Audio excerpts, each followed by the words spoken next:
welcome once again to the Rural Juror Brewery Tour Road Trip. Well said. Thanks, I'm Jay. And I'm Seth. Yes, you are. I am. Absolutely. And Good today times. we are in Victoria, BC. Beautiful Victoria, BC. What a wonderful place to visit. What a wonderful place for beer as well. And our tour today starts at Vancouver Island Brewing. And with them, we're going to be enjoying the Beachcomber Hefeweizen.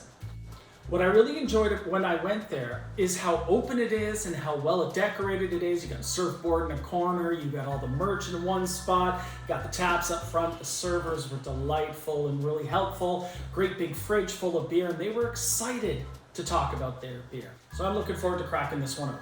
I'm excited about talking about beer. I bet you are. This pour is really cloudy. This almost looks like it's the color of one of those juicy hoppy IPAs. Absolutely. I would almost mistake it as a juicy. Yeah, really bubbly head. It's kind of persistent as well. And I don't see a lot of action in the glass, but I think part of that's the haze that's coming through. Oh, that rich Belgian yeast smell full of bread and yeastiness, but also a hint of banana and just a touch of clove spice to it. Yeah, I really can get that banana and bread. It's really potent. Yeah. Well, that hits bitter right away. But all of the action in the glass that you can't see, it's certainly there on the tongue at first. It really activates those taste buds. I get a little hint of the dark clove in the finish there, some bitterness in the finish as well. But that banana kind of Belgian-y taste is really present. Yeah, I'm getting the spice right off the get-go, right in the back of the mouth, back of the tongue. And then it kind of mellows out for me. It was kind of nice. It wasn't a party in my mouth, but it was a nice mellow jazz. Jazz in your mouth. Oops.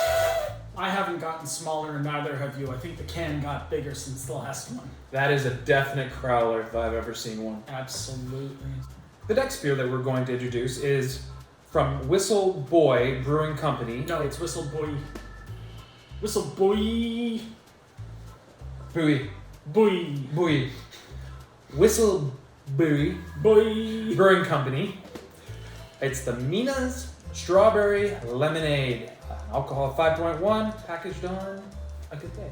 Yes, it was. This is 1 day old crowler, which is pretty awesome. It's not even a day. Mm-hmm. Well, technically, calendar-wise, it is. Oh, jazz.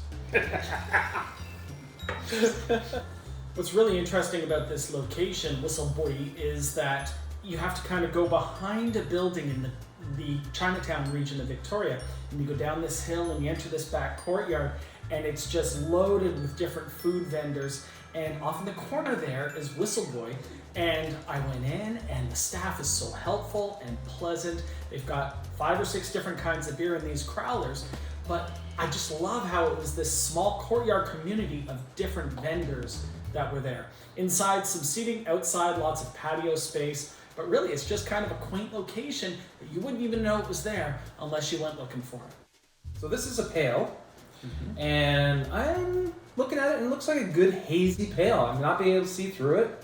The nice thing about it is it's a strawberry lemonade pale, and it really looks like I got a little red in there, I got a little yellow in there. When I spoke to one of the employees of the brewery, they were telling me that they source the strawberries from a local farmer. The farmer comes out to the brewery, enjoys the beer. The brewers go out to the farm, get some of the strawberries. And it's that buy local mentality that we love when it comes to local craft. Smell that strawberry. It is so clear. It is so hard to get strawberry flavor in a beer because strawberry itself is not a particularly flavorful fruit unless it's at the perfect point when it's harvested. And this really captures that scent. Yeah, that is just delicious. Oh, what a creamy mouthfeel. Strawberry hits immediately, then backs off for bitter, and then comes through again at the end of the taste, hitting that nasopharyngeal area, hitting that retronasal area, hitting that spot where you smell stuff. There we go. Wow, that, I was smelling it going, I hope it tastes as good as it smells. And it really does. It is an adventure to get through this beer. You start it off and it hits you and then goes to something else and you go somewhere else. It's almost like you need a passport.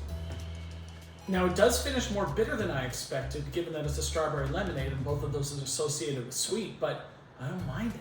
But with the pale, There's that upper flavor that's all fruit, and in the lower flavor, you've got that bitterness, you've got a hint of malt, and you've got some hop in there. This is really pleasant. I really like this. This is unlike anything I've had before, and I'm pleased that they recommended this one as their choice of beers to feature on the show. Mm-hmm. So the next brewery we went to is one that I've actually had beer from before, despite originating from the East, and this is Phillips Brewing Company. I've had their Electric Unicorn before from the LCBO in Ontario, but today we're going to be trying something unique. This is a one-off, available only at the brewery. It's their Bellini Sparkling IPA. I'm expecting a bit of a sweet taste to this one. Oh, Bellini, I hope so. I don't know who he is. Okay. Doesn't he make Italian foreign films? I hear he's kind of icy. Oh, look how clear that is. Wow, I can see right through it. Yeah, a few micro bubbles in there. Persistent head, a little foamy, a little bubbly combined on top. Kind of clings to the side of the glass. Yeah, there's great clarity here where the previous two had no clarity whatsoever. It's nice to see through this one. You know, I could probably, you know what? I might be, no. No peaks for you, buddy. No peaks. Not this time. Oh, so much strong hop there. Bitter and grassy. What are you getting off of this? I'm getting all hop. And from Phillips products, I have had quite a few of theirs, and they are not afraid of using hops. Ooh. The sweet hits me first. And then I get, I think I get berries more than stone fruit. I expected stone fruit, but berries is what's coming across more than that. The bitterness isn't overpowering, and it's really activating on the tongue, which I think is great, giving a little bit of that kind of peppery feel where it activates things and makes the taste buds pop. Yeah, I'm getting very similar effect from it. I'm getting a stone fruit effect from it. I am definitely getting a hoppy, upfront, in-your-face bouquet of hops. It's really a nice flavored beer. Yeah, bright flavor of berry, but also just a little bit of sour to it, but not a lot. Like, really, I wouldn't have thought sour first. What hit me first was the idea that it's more closely associated to the feeling of champagne. Yes. Yeah. Yeah, I'm getting that too. It's a good champagne. For our last place, we're going to try a new brewery that opened up in December, and good for them for opening up in COVID. Big challenges to overcome at that time. Yeah, absolutely. We're going to drink Herald Street Brew Works, and we're going to drink their Resonator West Coast Pale Ale. Seems fitting to have a West Coast Pale Ale. In the West Coast. On the West Coast. Wow, So, yeah. It took us a while to get to this one, and yet here we are. West Coast. What a great location. They're just at the north end of Chinatown, and I managed to speak to the brewer. They can everything day of. So you are getting the freshest product you can while you're there. They put a date stamp on it to ensure that you know the best time to drink it. They're like, drink it within the first 4 days. That's the perfect time to enjoy that beer. I had a great discussion with one of the brewers where we got to talk about the setup, and they've got tons of brewing equipment there. They have an upper seating area, but a very simplistic design style. I'm really looking forward to enjoying this one. Should be good.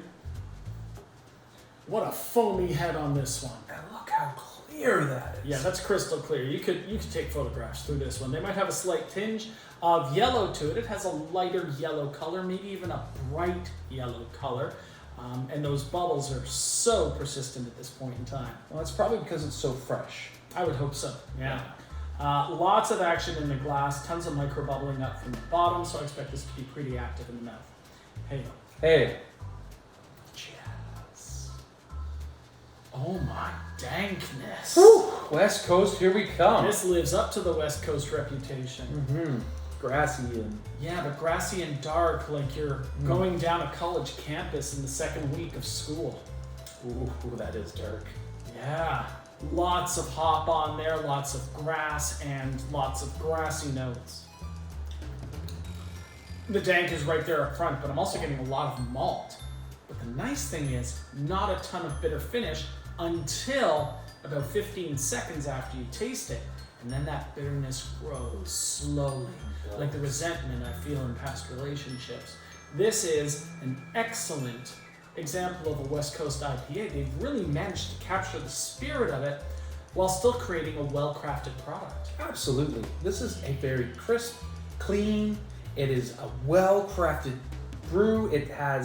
It's clear, and the bubbles and the taste and everything is just, And what a dry finish too. wow. Just, it's a West Coast and it hits you right there. You know what you're drinking, and when you love a West Coast, you will love this beer. Well, it's not shy about exhibiting that West Coast flavor, where a lot of beers try and kind of play down some of the more aggressive flavors. This one's right up front. This one says, yeah, we made a West Coast. If you don't like West Coast, this isn't for you, but for those who love it, enjoy.